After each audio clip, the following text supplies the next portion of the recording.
動画をご覧いただきありがとうございます。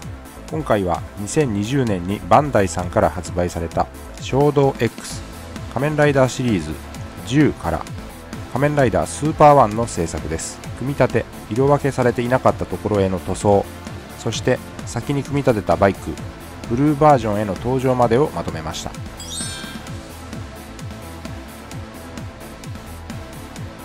この仮面ライダースーパーワンのキットには彩色済みフィギュア、手の交換パーツ、そして使わない手をディスプレイしつつライダーの台座になるパーツが付属しています。組み立て説明はシリーズのバイクと同様で箱の裏側に印刷してありました。こちらが全パーツ。ボディは組み上がっているのでマフラーと頭を装着してお好みの手をつければ完成です。まずは組み立てです。マフラーと頭を取り付け、ここでは一旦グーの手を取り付けました。複眼の再現、そして特徴的な腕のフリンジパーツの造形も見事です。残念ながら背面はほぼ無塗装で真っ黒。ここは後ほどの色塗りでフォローします。一旦無塗装で組み上げてこんな感じ。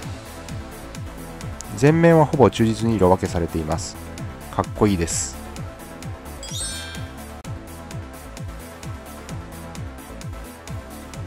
続いて塗装です。塗装動画をハイライト映像にしていますのでご覧ください。当時の映像や図鑑の写真を参考に塗っていきました。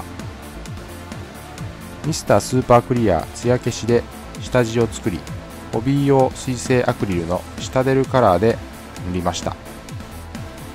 使ったカラーはこちら。主にサイクロードという変身ベルトの塗装でした。まずは白のコラックスホワイトで下地を作ります。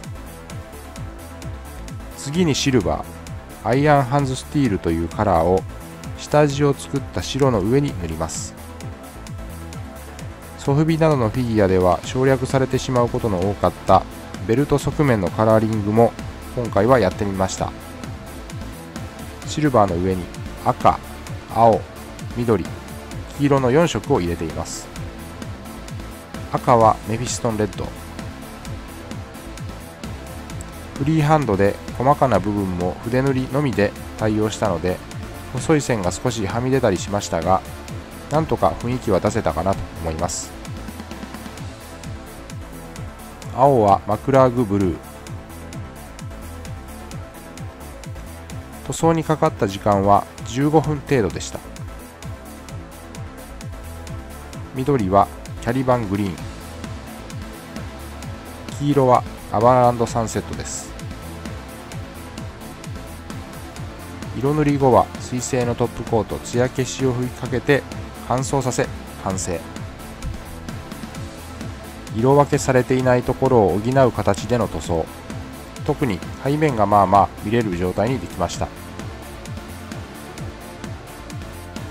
ちなみに宇宙開発ツール5ハンド、腕の付け替えがこの衝動のシリーズの拡張パーツで再現できるので、また後日やってみたいと思います。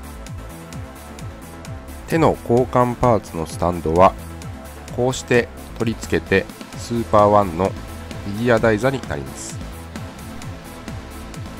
こちらが塗装後です。ベルトの側面しっかり見えています。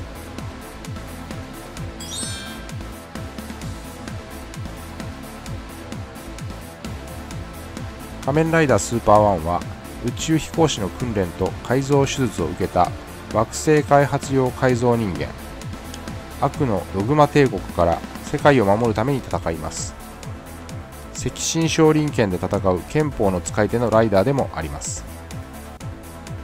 手の交換パーツは4種類で7つ付属。車輪止めも全後輪分それぞれついています。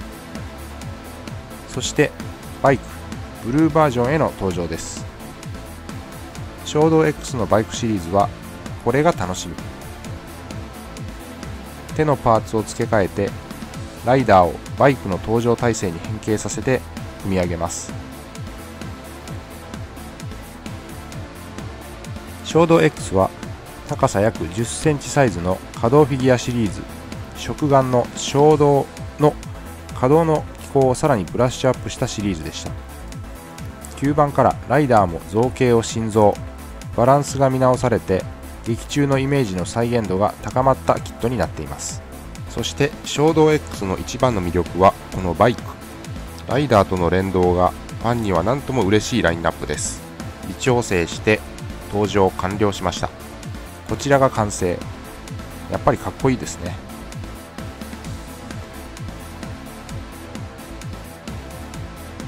ということで今回は衝動 X 仮面ライダーシリーズの10からスーパー1の制作とブルーバージョンへの登場でした。今回もご視聴いただきありがとうございました。また次回の動画でお会いしましょう。